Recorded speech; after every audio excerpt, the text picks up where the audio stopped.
ನಮಸ್ಕಾರ ಗೆಳೆಯರೆ, ಯೂನಿವರ್ಸಲ್ ಅಪ್ಡೇಟ್ಗೆ ಸ್ವಾಗತ. ನಾನು ಶ್ರೀನಿವಾಸ್ ಬಡಿಗೇರ್. ದೇಶದಲ್ಲಿ ಕುಟುಂಬ ರಾಜಕಾರಣದಿಂದ ಹಿರಿಯ ರಾಜಕಾರಣಿಗಳ ಮಕ್ಕಳು ಮೊಮ್ಮಕ್ಕಳು ತಮ್ಮ ತಂದೆ ತಾತನ ಹೆಸರಿನಲ್ಲಿ ರಾಜಕೀಯಕ್ಕೆ ಹೆಜ್ಜೆ ಇಡುತ್ತಿದ್ದಾರೆ.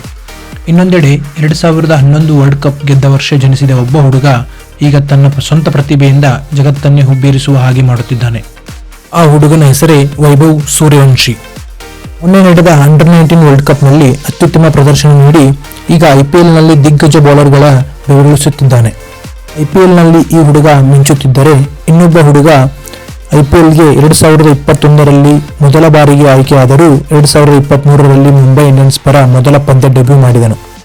ತನ್ನ ತಂದೆ ಭಾರತದ ದಿಗ್ಗಜ ಕ್ರಿಕೆಟಿಗ ಹಾಗೂ ಕ್ರಿಕೆಟ್ ದೇವರು ಎಂದು ಹೆಸರು ಮಾಡಿದ್ದಾರೆ.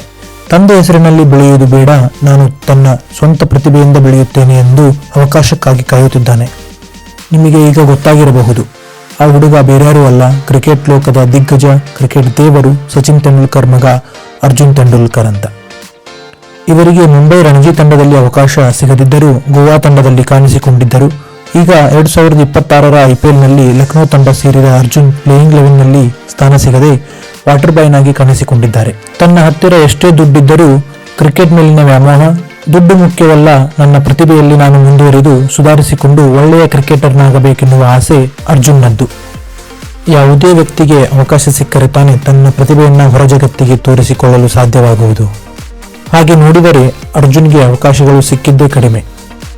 ಹಾಗಿದ್ದರೂ ಅರ್ಜುನ್ಗೆ ಕ್ರಿಕೆಟ್ ಮೇಲಿನ ಪ್ರೀತಿಯೇ ಇವತ್ತು ಕೂಡ ಮೈದಾನದಲ್ಲಿ ವಾಟರ್ ಬಾಯ್ ಮತ್ತು ಮುಂದಿನ ದಿನಗಳಲ್ಲಿ ಪಿಚ್ನಲ್ಲಿ ಮತ್ತಷ್ಟು ಕಾಣಿಸುವ ಹಂಬಲ ಮೂಡಿಸಿರುವುದು.